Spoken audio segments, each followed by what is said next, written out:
Assalamu alaikum everyone. Welcome back to our Tafsir series with Maulana Muhammadin Saab. Today we are going to discuss the Irfani Tafsir of Surah Al-Asr. Maulana Saab, बहुत बहुत शुक्रिया आपका. बिस्मिल्लाह कीजिएगा, शुरू करते हैं. अस्सलामु अलैकुम वरहमतुल्लाहि वबरकातुहू. बिस्मिल्लाहिर्रहमानिर्रहीम. वल अस्र इन्नल इंसाना लफी खुस्र इल्ला लज़ीना आमनू व अमिलुस सालिहाति व तवासौ बिल हक़्क़ि व तवासौ बिस सब्र. ये सूरतुल अस्र है. कुरान की मुख्तसर तरीन सूरतों में इसका शुमार होता है. 3 आयतों पर मुश्तमिल है और इसमें एक बड़ी जामइयत है. इसके अंदर जामइयत यह है कि ये सूरत अपने मफ़हूम और मतलब के एतबार से वो तमाम मकासिद अपने अंदर जमा की हुई है. जो एसास दीन कहा जाए या मदार दीन कहा जाए, उन मकासिद पर पूरे दीन की बुनियादें खड़ी. तो मकासिद दीन को इहाता की हुई ये सूरत है और इसमें इंसान की कामयाबी और नाकामी, इंसान को खसारे वाली जिंदगी और नफा बख्श जिंदगी, दोनों का एक गैर मामूली फर्क बताया गया और वाज़े तौर पर इस सूरत के अंदर वो निशाने हिदायत बयान किया गया जिनको अपनाने के बाद हम उस खसारे से बाहर आ सकते हैं, उस घाटे से बाहर आ सकते हैं, उस नुकसान से अपने आप को महफूज कर सकते हैं जिस खसारे की बात इस सूरत के अंदर की गई. सूरत का आगाज जुमला कसम से होता है. कसम के बारे में इससे पहले बहुत सारी सूरतों में जिनके अंदर अल्लाह रब्बुल इज्जत ने कसमें बयान की हैं, उनमें मैंने कसम के ताल्लुक से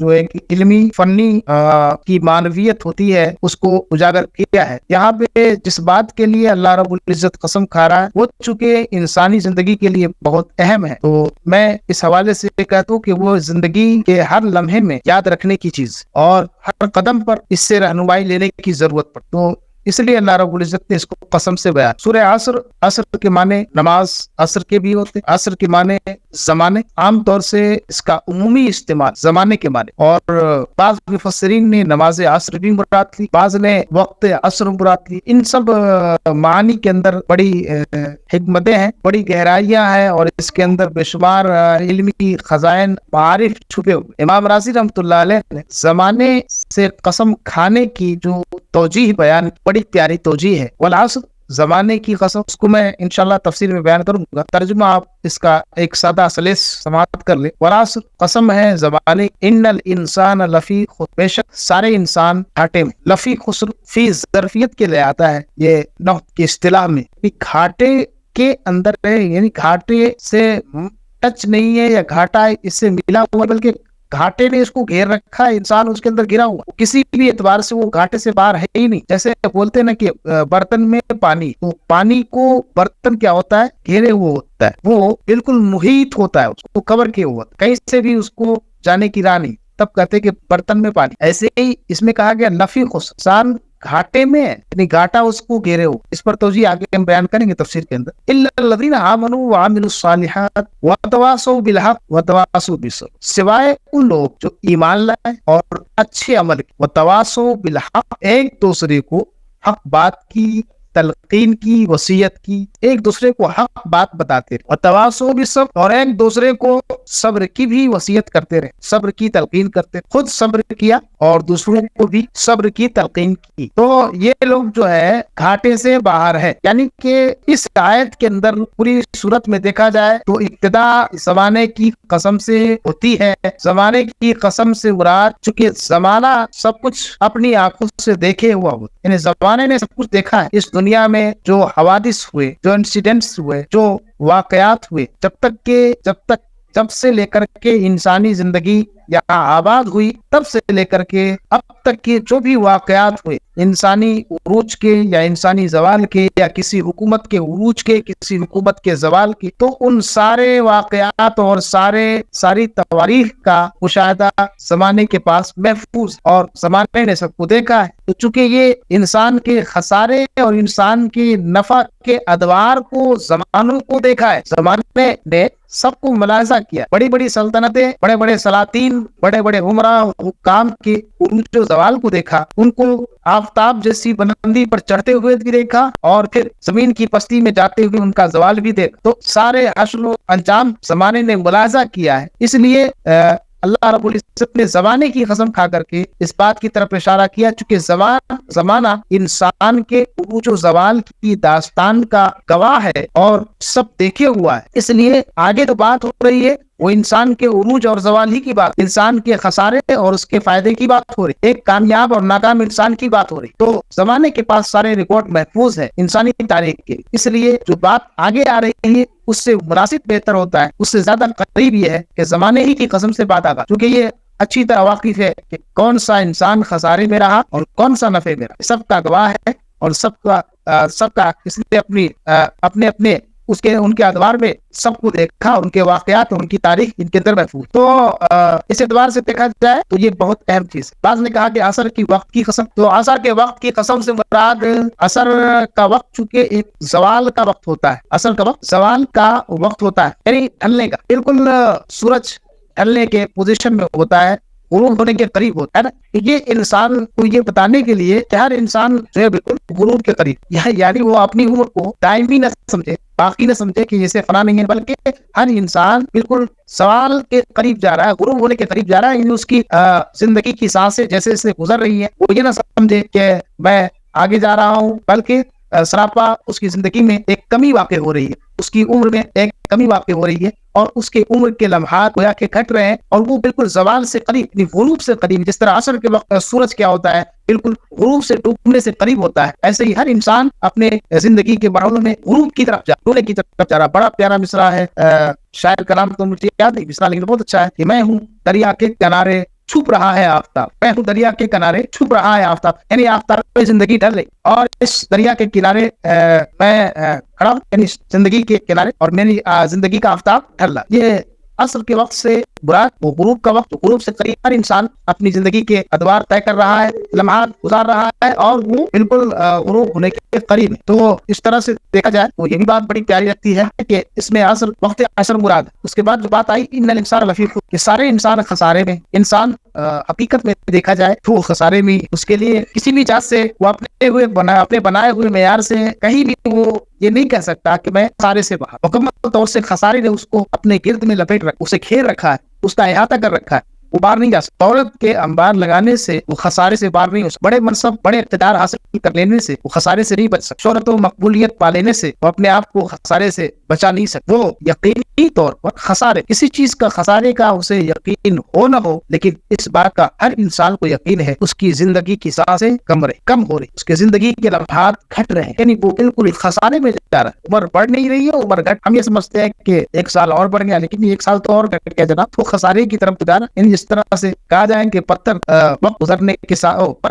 گزرنے کے ساتھ دھیرے دھیرے رفتہ پگھلتا ہے، اور ایک وقت آتا ہے کہ مکمل پانی ہو جاتا ہے، اس کا وجود ہی ختم ہو جاتا ہے. ایسے انسان کی زندگی اور اس کی عمر کا حصہ ایک ایک دن کر کے اس کی زندگی کو کم کر رہا ہے، جیسے جیسے گزر رہا ہے، اور اسے خسارے کی طرف لے جا رہا ہے، یعنی اسے گھٹا رہا. نفع میں تو کسی کی زندگی بڑھ تو نہیں رہی، گھٹ ہی رہی ہے نا. آپ کی مان لیجیے کہ 50 سال 60 سال کی زندگی ہے، تو جیسے جیسے آپ دن رات گزار رہے ہیں، گویا کہ اس زندگی کے حصے میں سے وہ کاؤنٹ کر کے تو اتنا مائنس کرنا پڑے گا، وہ گھٹ رہا ہے، گویا کہ زندگی کے لمحات کو گھٹائے جا رہا ہے. امام راضی نے ایک واقعہ بیان کیا بڑا پیارا. بغداد کے اندر ایک صاحب دل شخص تھے، وہ کہتے ہیں کہ مجھے یہ بات یقین، مطلب ایک ایمان تو تھا، لیکن یہ جو دل میں اطمینان ہوتا ہے، اس اطمینان کے حد تک کہ قرآن کی اس بات پر مجھے وہ اطمینان نصیب نہیں ہوا تھا. ایمان تو رکھنا پڑے گا، ایمان نہیں رکھیں گے تو پھر تو ہم کسی بھی کام کے نہیں رہیں. ایمان رکھنا پڑے گا. اطمینان ایک الگ، قلب کا اطمینان ایک الگ چیز ہے. وہ قلب کے اطمینان کو تو قرآن نے بھی کئی جگہ بیان کیا کہ ایمان تو ہوتا ہے، لیکن بندہ قلب کا اطمینان چاہتے ہیں. حضرت ابراہیم علیہ السلام نے کہا رب ارنی کیف تحیی الموتی، اے رب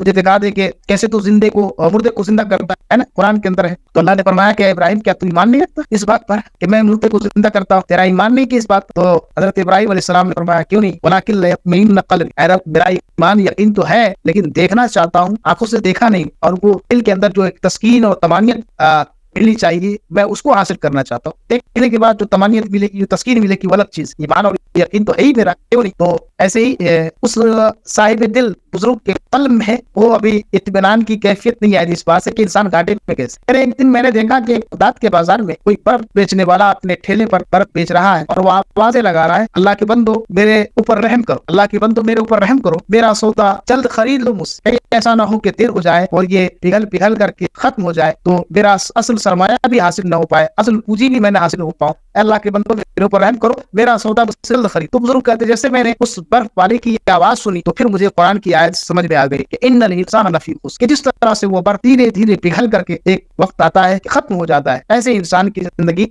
लम्हा बलम्हा बर्फ की तरह पिघल रही है। जैसे जैसे वक्त गुजर रहा है, वक्त उससे गोया के पिघला रहा है, उसको कमी की तरफ ले जाए, और जिस तरह बर्फ पिघल करके खत्म हो जाएगा, इस तरह इंसान को भी खत्म हो जाना जब उसका दिन मुकर्रर होगा, उसका वक्त है। तो ये एक खसारे की मिसाल है कि इंसान कैसे घाटे में। इस बात को तो हर कोई अपने तजर्बे में देख सकता है, महसूस कर सकता है कि वो घाटे की तरफ, तो चाहे जितना ज्यादा वो कोशिश करे कि मैं घाटे में नहीं, मैं ये हासिल कर लिया, मैंने वो हासिल कर लिया, मैंने ये पा लिया, मैंने वो पा लिया, लेकिन इस हकीकत से किसी को इनकार ये तो नहीं कर सकता कि अपनी जिंदगी में एक आध मिनट पढ़ा ले। बचपन में उर्दू की किताब में शेर पढ़ाया जाता था, काफिल तुझे घड़ियान ये देता है मुनादी, गर्दून उम्र में से एक और घटा, वो जो घंटे की टन आवाज है घड़ी की, तो टक टक की आवाज है, या कहीं पे घड़ी लगी हो, वो घंटे आधे घंटे में वो बज रहा हो, तो वो सब खबर देती कि उम्र के हिस्से में से एक हिस्सा तुम्हारा उसने घटा दिया, टाइम इतना बच गया, टाइम इतना हो गया। उससे ये भी तुम इबरत लो कि तुम्हारी जिंदगी का इतना हिस्सा भी बड़े पते की बात। अब चलिए मैं इसकी तरफ आता हूँ कि कुरान में तो बिल्कुल हकीकत की तरफ ऐन जिसका मुशाहदा कर रहा है इंसान, इसका कोई इंसान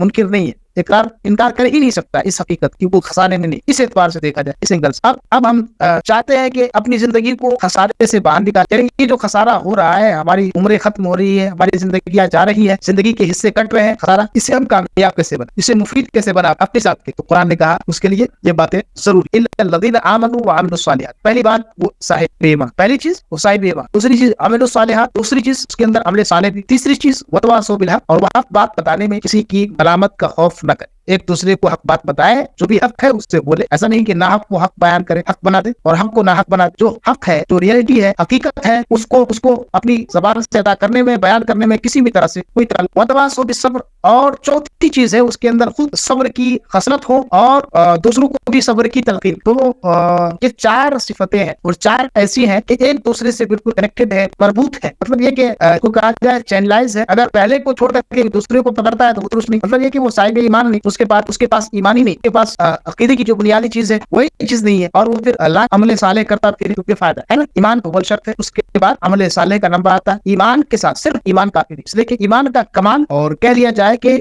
ईमान की हकीकत और ईमान की कैफियत से आशना के लिए अमल बहुत जरूरी, अमले साले। बाद लोग को गलत फहमी होती है कि पहले अकीदा और ये सब टनाटन होना चाहिए, बाकी अमल जाए बाहर में, तो ये तस्वीर गलत है। इसलिए कि आप कुरान के बेशतर मकामात पर देखेंगे जहाँ पर कुरान ने कामयाबी या इंसान के लिए हिदायत की बात की, उसके लिए फौज व फलाह की बात की है, उसकी सलाह की बात की है, तो ईमान के साथ अमले साले, अमलुस सालिहात, इसको जरूर जोड़ा है। इसका मतलब है कि बहुत बड़ी प्यारी बात हजरत ख्वाजा सैयदना अबू नजीब ज़ियाउद्दीन सुहरवर्ती, जो सिलसिले सुहरवर्तिया के बानी है, वो अपनी किताब अदाबुल मुरीदीन के अंदर लिखते हैं, कमाल ईमान चार चीज, कमाल ईमान तीन चीजों का नाम है। मैं एक चीज और बाद में ऐड करते हैं। कमाल ईमान तीन चीज, इकरार बिल लिसान, पहली चीज जबान से इकरार, अगर वो इकरार, दूसरी चीज तस्दीक बिल जिनान, कल्ब से तस्दीक करे, यानी जो कुछ इकरार कर रहा है दिल उसकी गवाही दे, दिल उसे माने। तीसरी चीज है अमरुन बिल अरकान, और जो कुछ भी अरकान इस्लाम है, अरकान दीन है, उस पर अमल भी करे, ये तीन चीज अगर उसके अंदर जमा हो जाती है तब जाकर के कहा जाएगा कि कमाल ईमान उसे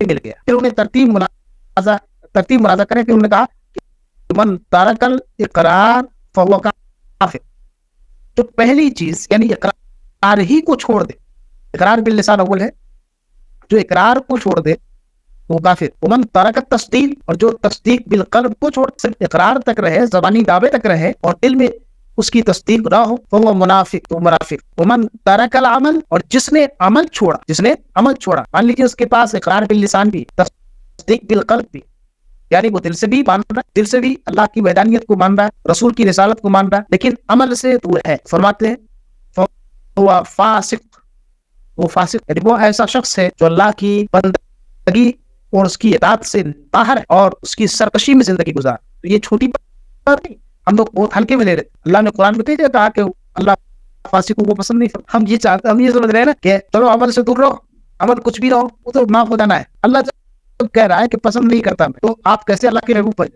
फासिक होना ये कोई छोटी बात नहीं, आप छोटी ना समझे, इसको हल्के ले लेते हो। अरे क्या है, नमाजी तो छोड़ रहा है, रोजाई तो छोड़ रहा है, शराब पी लिया चलो तौबा कर लेगा ठीक, लेकिन इससे भी ईमान का पार्ट है, ये कहीं ना कहीं ईमान से जुड़ा हुआ है। वो आपकी ईमान की जो हकीकत है, ईमान के अंदर जो रियलिटी है, ईमान के अंदर जो रूह है, ईमान की जो स्पिरिट है, وہ کہیں نہ کہیں عمل سے جڑا، وہ بغیر عمل کے نہیں آ سکتا. یہ بالکل خام خیالی ہے. یہ تو خواب خرگوش میں آپ کر لیجیے لوگ ہیں کہ وہ عمل کو اور ایمان کو بالکل کیٹیگرائز کر کے الگ رکھے ہوئے. نہیں، مربوط ہے لوگ، وداؤٹ اسپرٹ بھی نہیں ہے. اور ایمان کی اسپرٹ آپ جان لیں کہ عمل صالح. تو فرمایا کہ جو عمل چھوڑ دے وہ فاسق. پھر ایک چیز آگے انہوں نے فرمائی کہ عمل بھی کرے تو کیسے کرے، عمل بھی ہو تو کیسا ہو. فرمایا کہ وہ اتباع کے طور پر، یعنی جس طرح سے رسول کرام وقار صلی اللہ علیہ وسلم نے اور ان کے آل کرام نے اور صحابہ کرام نے جو طریقہ بتایا ہے عمل کا، اس طریقے پر عمل کرے. ایسا نہیں کہ اپنے من کے مطابق اپنی طبیعت سے عمل کرنے کی کوشش کرے اور وہ جو ہے منمانی کرے. ایسا نہیں، اتباع ہو. عمل جو ہو وہ بطریقے اتباع ہو، جیسا رسول اللہ صلی اللہ علیہ وسلم نے بتایا اس طریقے پر کرے. نماز پڑھنی ہے، اب ہم اپنی مرضی سے نماز نہیں پڑھیں گے. کیسے ہمیں نماز پڑھنی، کتنی رکعت پڑھنی ہے؟ نہیں، جیسا رسول اللہ صلی اللہ علیہ وسلم نے بیان کیا ایسے پڑھنا ہے ویسے پڑھیں. جتنی رکعت پڑھنی ہے اتنی رکعت پڑھی جائے، نہ اس پر زیادتی کرے نہ کمی کرے. جتنی تسبیح انہوں نے پڑھی اتنی پڑھنی ہے. اب کوئی صاحب کہے کہ بھائی سجدہ ہی تو ہے، چلو ایک رکعت میں 4 سجدے کر لیتے ہیں، نیکی کا کام، نماز ہوگی نہیں. اتباع شرط. اتباع کہتے ہیں جیسا رسول اللہ صلی اللہ علیہ وسلم نے کیا ویسا کرتے. تو آگے فرماتے ہیں من ترک الاتباع، جس نے عمل بھی کیا لیکن عمل کے اندر اتباع کا لحاظ نہیں کیا، یعنی متابعت رسول کا، سنت رسول کا، طریقہ رسول کا. من ترک الاتباع فهو مبتدع، جس نے اتباع کو ترک کر دیا وہ بدعتی ہے، وہ خواہش پرست، وہ اللہ رسول کے حکم پر چلنے والا نہیں بلکہ اپنی مرضی سے، اپنی طبیعت سے دین کی بات اور دین کے اندر ایجاد کر کے اس کو دین سمجھنے والا، اور دین اپنی پیٹ اور اپنی طبیعت سے بنا کر کے کو فالو کرنے والا بدعت ہوائے نفس میں گرفتار ہے. وہ حقیقت میں اللہ رسول کی اطاعت نہیں کر رہا بلکہ اپنے من کی اور طبیعت کی اطاعت. خسارے سے نکلنے کے لیے یہ 4 باتیں شرط ہے. اس صورت کے اندر جو کہی گئی وہی انسان کامیاب ہوگا. اللہ تبارک و تعالیٰ سے دعا ہے کہ ہم سب کی صورت پر عمل کرنے کی توفیق عطا فرمائے.